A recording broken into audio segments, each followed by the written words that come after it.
Bapak Kepala Badan Kesatuan Bangsa dan Politik Provinsi Kalimantan Barat, Bapak Manto Kombes Manto Saidi MSI, yang saya hormati Bapak Ketua FKPT Provinsi Kalimantan Barat, Profesor Dr. Ojidi, yang saya hormati para narasumber pada pertemuan kali ini, Bapak Profesor Dr. Kamarullah MH, Bapak Nur Iskandar, Sarjana Pertanian MSc, rekan-rekan pengurus FKPT Provinsi Kalimantan Barat, yang saya hormati para peserta kegiatan, baik perwakilan organisasi pemuda, organisasi kampus, kalangan pelajar, guru-guru pendamping, serta undangan yang hadir pada kesempatan ini.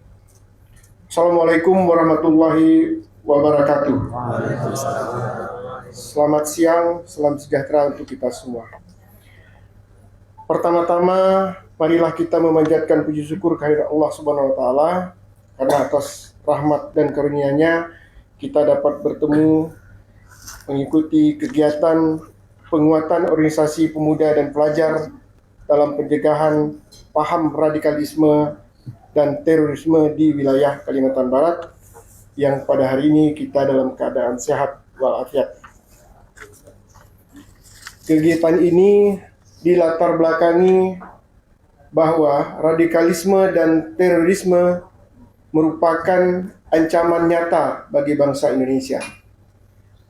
Saat ini transformasi paham radikalisme dan terorisme ke generasi muda, baik secara langsung maupun melalui media sosial, semakin gencar.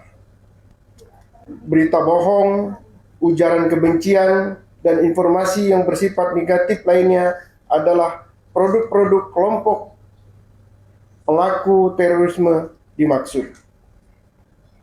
Sebagai bagian atas upaya mereka membuat simpati, dukungan, dan pembenaran atas aksi-aksi yang dilakukannya, yang disengaja atau tidak justru disebarluaskan oleh masyarakat melalui media sosial.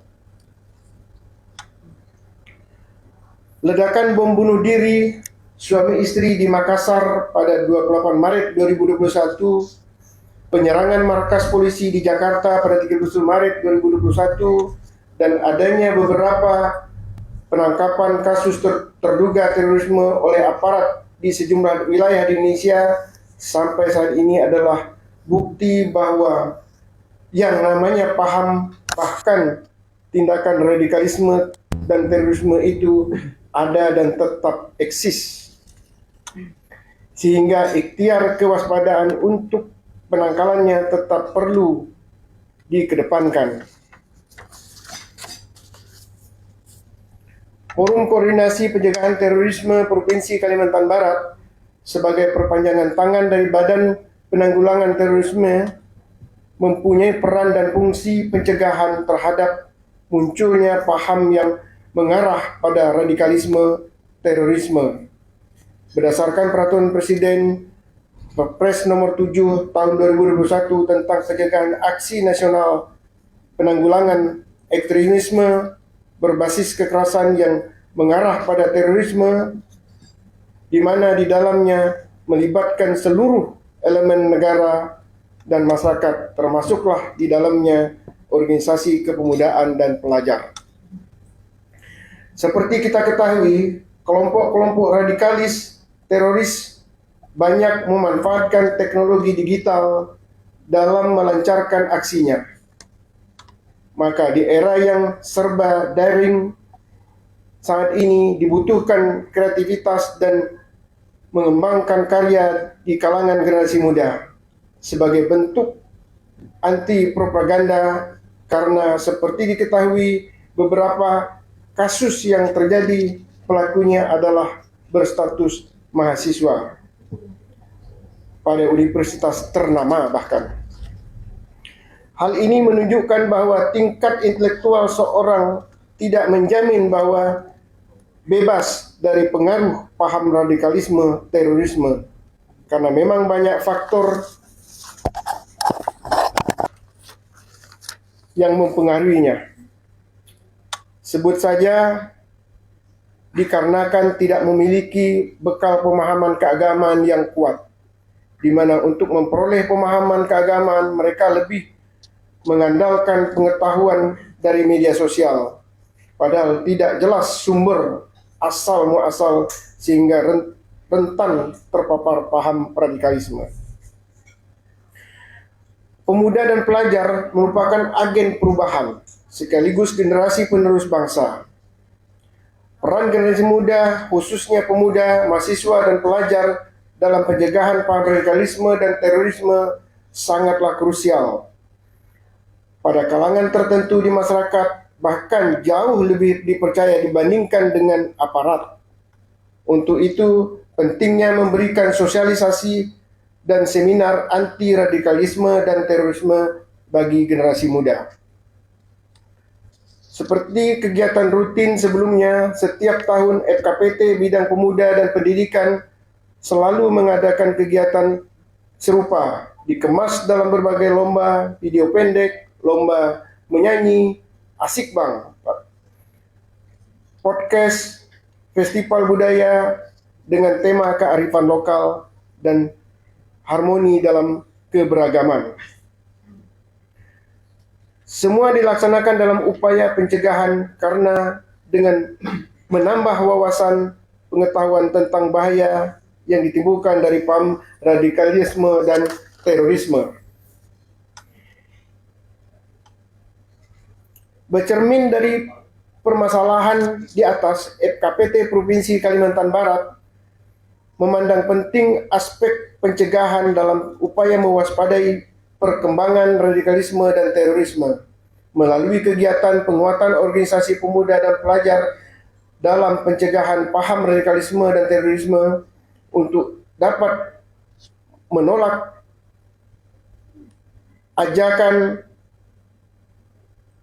kekerasan yang diinisiasi kelompok-kelompok radikalisme. B. Dasar pelaksanaan Undang-Undang Nomor 5 Tahun 2018 tentang perubahan atas Undang-Undang Nomor 15 Tahun 2003 tentang penetapan Perpu Nomor 1 Tahun 2002 tentang pembebasan tindak pidana terorisme menjadi undang-undang. 2. Peraturan Presiden Nomor 07 2021 tentang Rencana Aksi Nasional Pencegahan dan Penanggulangan Ekstremisme berbasis kekerasan yang mengarah pada terorisme tahun 2022-2024. 3. Kerjasama antara Forum Koordinasi Pencegahan Terorisme Provinsi Kalimantan Barat dengan Badan Kesatuan Bangsa dan Politik Provinsi Kalimantan Barat dalam melaksanakan program kerja FKPT tahun 2024 dalam rangka pencegahan terorisme dan radikalisme di daerah. Maksud dan tujuan: menambahkan jiwa nasionalisme, berpikiran terbuka dan toleran di kalangan pemuda dan pelajar, waspada terhadap provokasi dan hasutan berjejaring dalam komunitas perdamaian, menyiapkan generasi muda menjadi agen-agen perdamaian. Terakhir, mendorong kreativitas pemuda dan pelajar sebagai strategi dalam menangkal penyebaran paham radikalisme dan terorisme. Waktu dan tempat kegiatan: hari Kamis 19 Desember 2024 pukul 01 hingga selesai. Tempat di Hotel Orchard, Jalan Ayani Perdana, Pontianak. Peserta dari kegiatan berjumlah 90 orang yang berasal dari perwakilan organisasi kepemudaan, organisasi kampus, dan pelajar SMA sederajat di wilayah Kota Pontianak dan sekitarnya. Pembiayaan: kegiatan ini dibiayai melalui dana hibah pemerintah Provinsi Kalimantan Barat pada anggaran APBD Badan Kesatuan Bangsa dan Politik Provinsi Kalimantan Barat tahun anggaran 2024. Hasil yang ingin diharapkan: 1. Peserta, pemuda, dan pelajar siap menjadi agen-agen perdamaian di lingkungan dan wilayah masing-masing. 2. Pemuda dan pelajar memiliki pemahaman anti-radikalisme, terorisme, sehingga dapat dijadikan bekal untuk melakukan kontra-radikalisme. 3. Dimaksudkan menciptakan kreativitas para pemuda dan pelajar untuk menyusun strategi dalam menangkal penyebaran paham radikalisme dan terorisme semakin meningkat. 4. Pemuda dan pelajar diharapkan mampu menjadi pemersatu keberagaman sehingga tercipta suasana aman, nyaman, dan kondusif di tengah perbedaan yang muncul.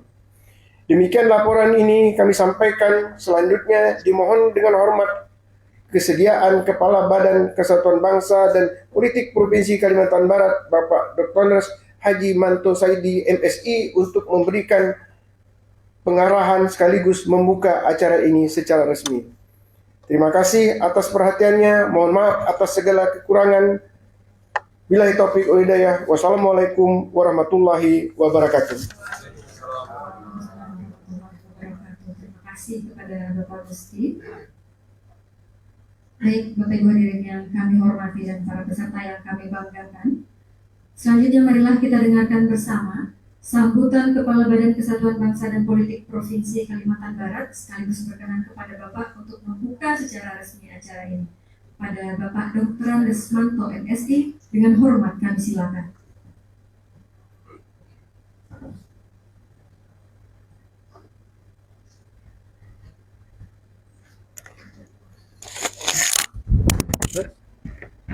Ini apa?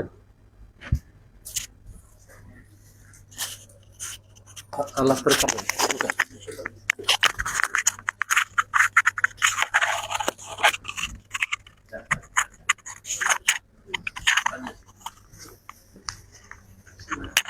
Assalamualaikum warahmatullahi wabarakatuh. Selamat siang, salam sejahtera, salam budaya, salam kebajikan. Hadirkan kali ini Kapolda Basijata Sumatera. Yang saya muliakan, saya hormati, kita banggakan semua Ketua dan Pengurus FKPT Provinsi Kalimantan Barat dan para narasumber yang hadir pada hari ini, para pejabat di Kesbangpol, sahabat-sahabat saya, para tokoh masyarakat, tokoh pemuda. Alhamdulillah pada hari ini kita dapat mengikuti kegiatan FKPT ini ronde kedua di bulan ini, dan momennya adalah momen di mana kita lebih leluasa untuk berbicara saat ini karena sudah lepas dari gawai pilkada serentak. Kalau dulu sebelum pilkada, kalau kepleset sedikit aja ngomong, maka nanti orang terjemahkan berbeda, bisa dibuat premi yang berbeda juga. Saya ingin bertukar pengalaman dengan adik-adik. Saat saya masih mahasiswa dulu, saya pernah dapat kuesioner yang sebetulnya kuesionernya itu direplikasi dari sebuah penelitian di Amerika Serikat tentang toleransi. Kalau di Amerika Serikat itu ditujukan untuk melihat tingkat toleransi antara kelompok masyarakat kulit putih dan kulit hitam. Tapi kemudian direplikasi di Kalimantan Barat, risetnya itu untuk melihat tingkat toleransi antara berbagai etnis dan agama di Indonesia. Dan itu saya sedang di Jakarta. Pertanyaan-pertanyaannya itu menggelitik. Misalnya pertanyaannya, maukah bersediakah Anda untuk duduk satu bis atau satu kereta atau satu kendaraan dengan orang Papua? Maka udah ada terbayang di benak saya waktu itu. kami di IP, untungnya banyak teman-teman dari Papua, jadi sudah terbiasa berinteraksi dengan orang-orang Papua. Tapi banyak orang yang tidak kenal dengan orang Papua, baru mendengarnya saja, dia sudah seram, mengatakan tidak mau. Nanti ada pertanyaan berikutnya lagi, mau tidak ngekos satu kamar dengan orang Papua. Begitu seterusnya. Banyak kombinasi pertanyaannya. Yang sebetulnya dia ingin mengukur tingkat toleransi antar etnis. Begitu juga dengan pertanyaan-pertanyaan untuk mengukur toleransi antar agama, antar umat beragama. Jadi misalnya pertanyaannya, bersediakah Anda untuk satu kamar hotel atau satu tempat kos dengan orang yang berbeda agama dengan kita? Itu terus pertanyaannya ada 5 opsinya, sangat bersedia, netral, kurang bersedia, tidak bersedia, sangat tidak bersedia. Dari ukuran-ukuran itu kelihatan bahwa kita bisa mengukur sendiri. Mungkin di ruang ini pun coba berefleksi dari pertanyaan saya tadi, sampai sejauh mana kita bersedia untuk misalnya tinggal satu kamar kos dengan orang yang berbeda agama, satu rumah dengan orang yang berbeda etnis misalnya. Kalau kita merasa tidak masalah, berarti tingkat toleransi kita berada pada posisi yang bagus. Tapi kalau kita merasa, kalau misalnya lah tadi ya, satu kamar dengan orang Papua, maka saya membayangkan tiap hari mabuk-mabukan orang Papuanya, lalu muntah di dalam kamar misalnya, atau dia bawa cewek karena orang Papua suka bawa cewek di jalanan, bawanya ke kamar, maka saya membayangkan tidak akan bersedia satu kamar dengan orang Papua. Lalu juga membayangkan orang Papua itu misalnya macam-macam lah image yang kurang bagus sehingga dia resisten dan tidak mau. Nah ini pertanyaannya itu biasa sampai ke pertanyaan bersediakah menikah, ujung-ujungnya ada pertanyaannya. Sampai segitunya mengukurnya. Kenapa saya bicara dimulai dengan soal riset ini?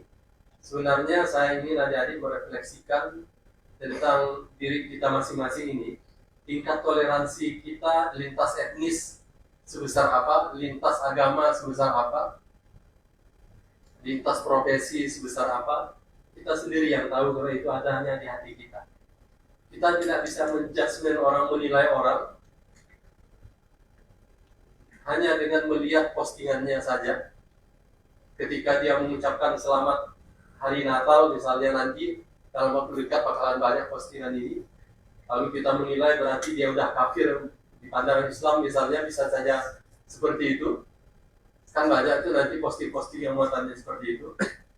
Ustadz Nur Iskandar lebih paham soal ini karena ini bukan ya Bang Dah, atau yang mulia Raja Tayan mungkin lebih paham soal ini. Saya tahu Raja Tayan ini adalah raja yang sejak zaman turun-temurun dari zaman dulu, zaman sebelum era kolonialisme pun, Tayan ini salah satu kerajaan yang paling toleran. Upacara adatnya melibatkan acara etnis Dayak dan etnis Melayu. Sampai sekarang pun itu tidak boleh ditinggalkan, harus ada Dayak Melayunya. Betapa toleransi kita sebenarnya di kerajaan Tayan merepresentasikan kita ini adalah warga yang sangat toleran. Toleransi ini merupakan modal awal kehidupan berbangsa dan bernegara yang bagus untuk menjadi sebuah negara yang kuat. Banyak negara-negara yang kaya dengan sumber daya alam. Negara itu berpotensi untuk menjadi negara yang kuat seperti Indonesia ini. Kalau diperangi dari luar, negara seperti Amerika Serikat, Cina pun tidak berani untuk coba-coba mengajak perang negara itu. Apalagi kalau negara itu kekuatannya ada pada, misalnya, ada pada akidahnya, misalnya, ada pada kepercayaannya. Seperti Pakistan, Afghanistan, itu luar biasa orang-orang di sana. Tapi negara asing seperti Amerika Serikat menyusupkan kepentingannya, cara menyerangnya adalah dari dalam, dengan menumbuhkan nilai-nilai intoleran di masyarakat negara-negara itu. Akhirnya yang terjadi adalah sampai hari ini negara-negara itu masih terlibat dengan konflik perang saudara, konflik pemberontakan yang tidak kunjung berhenti, sehingga negara tersebut menjadi lemah. Irak juga sebetulnya dikalahkan oleh Amerika itu dimulai dengan serangan dari dalam dulu. Ketidakpuasan rakyat Irak terhadap pemerintahnya itu jadi pemicunya. Setelah itulah baru invasi dilakukan oleh pemerintah Amerika Serikat. Ada indikasi bahwa Indonesia pun akan dikerjain dengan cara yang sama, yaitu dengan memulai menanamkan bibit-bibit intoleran ke kalangan generasi muda dan masyarakat dari dalam. Setelah bibit intoleran muncul, maka dia akan berkembang menjadi radikalisme. Mulai dari intoleran, tidak toleran, menjadi radikal. Radikalisme yang banyak kita lihat di Indonesia ini kebanyakan dipicu mulai dari menggosok-gosok ketidakpuasan masyarakat, rakyat terhadap pemerintahnya. Ketidakpuasan ini kemudian digaungkan di kelompok anak-anak muda, lalu anak muda melakukan aksi demo, demonya ditunggangi, disisipi, disusupi oleh pihak-pihak lain yang kemudian melakukan aksi-aksi radikalisme. Kebanyakan kita di Indonesia, mereka yang melakukan, anak-anak muda yang melakukan aksi demo sekarang ini, terutama di Kalimantan Barat, sangat waspada dengan masuknya penyusup-penyusup penunggang aksi unjuk rasa mereka. Itulah sebabnya berapa kali saya menerima aksi demo mahasiswa selama 5 tahun terakhir ini. Mereka merapikan diri, orang-orang yang melakukan aksi unjuk rasa itu, supaya tidak kemasukan pihak-pihak yang tidak dikenal mereka. Jadi hanya kelompok-kelompok yang mereka saling kenal mengenal saja yang melakukan aksi unjuk rasa itu. Tapi kalau ada orang lain atau pihak lain yang tidak dikenal, maka kelompok mahasiswa ini biasanya waspada. Ini tanda kedewasaan dalam melakukan aksi unjuk rasa. Tapi kalau berhasil ditunggangi oleh kelompok-kelompok penyusup, nah ini sangat berbahaya. Radikalisme itu memang bisa dipicu oleh ketidakpuasan rakyat terhadap negaranya, tapi juga bisa dipicu oleh perbedaan-perbedaan, misalnya perbedaan etnis. Nazi melakukan aksi radikalismenya itu berbasis pada etnis. Mereka memulainya dengan doktrin bahwa umat manusia di dunia yang paling unggul, yang paling hebat diciptakan oleh Tuhan adalah etnis Arya, yang ditandai dengan fisiknya, tubuhnya besar tinggi, kulit putih, rambut pirang. Itu ciri-ciri etnis Arya. Dan orang yang tidak memiliki ciri-ciri seperti itu harus dimusnahkan dari muka bumi.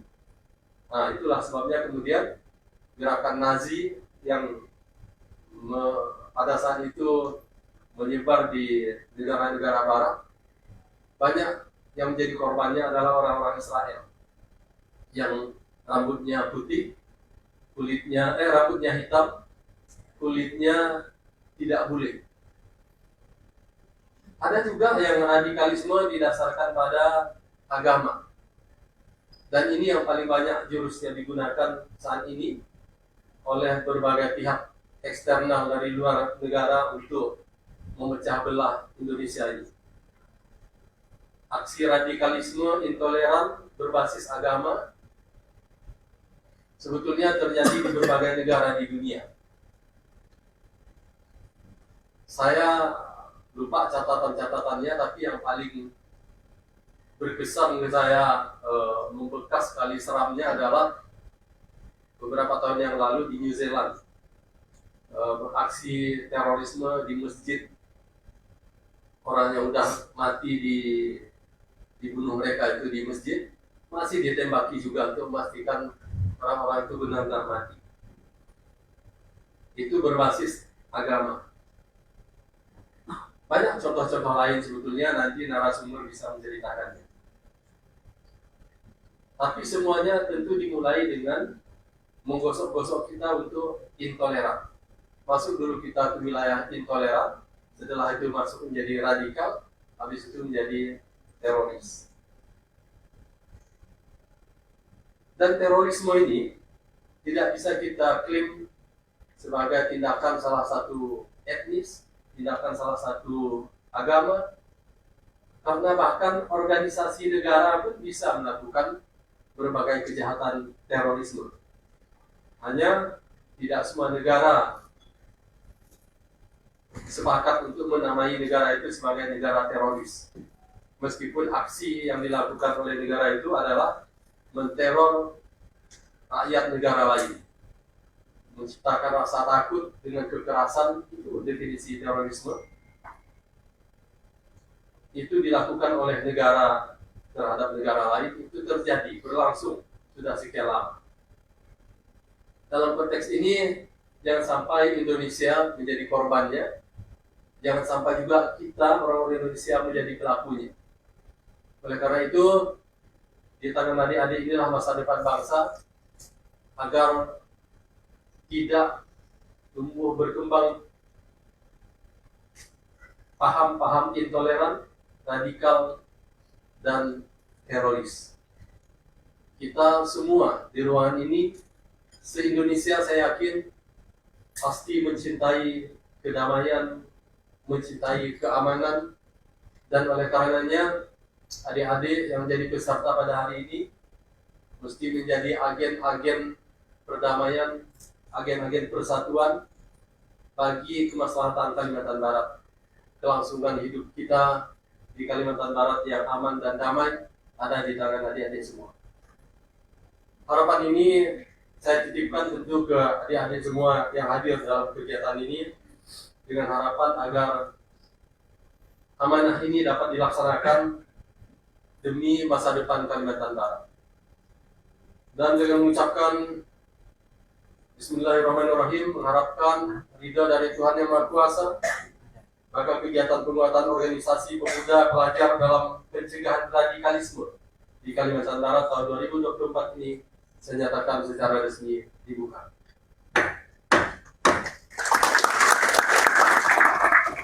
Kalau kata tadi nggak boleh ketok 3 kali.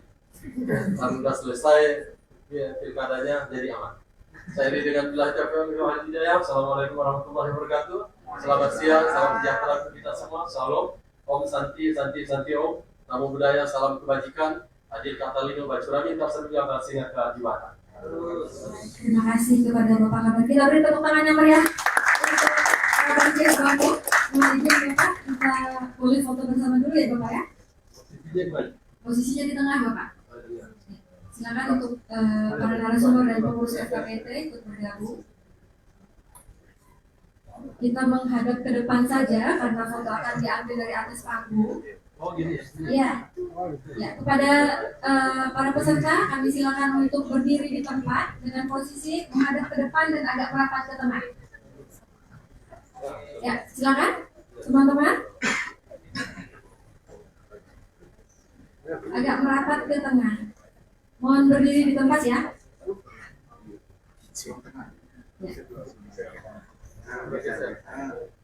Baik.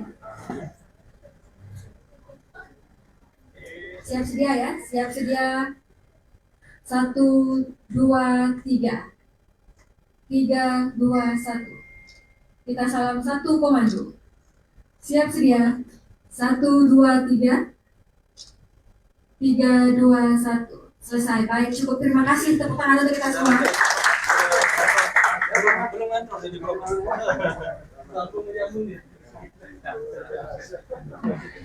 Sebelum kita melanjutkan kegiatan kita pada hari ini, kita break sejenak ya. Kami mengucapkan terima kasih banyak atas kehadiran Kabagdes Bangkok Provinsi Kalimantan Barat.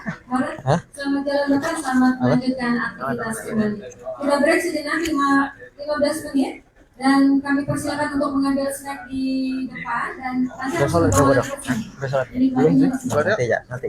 Silakan pada teman-teman, kita break sejenak. Terima kasih.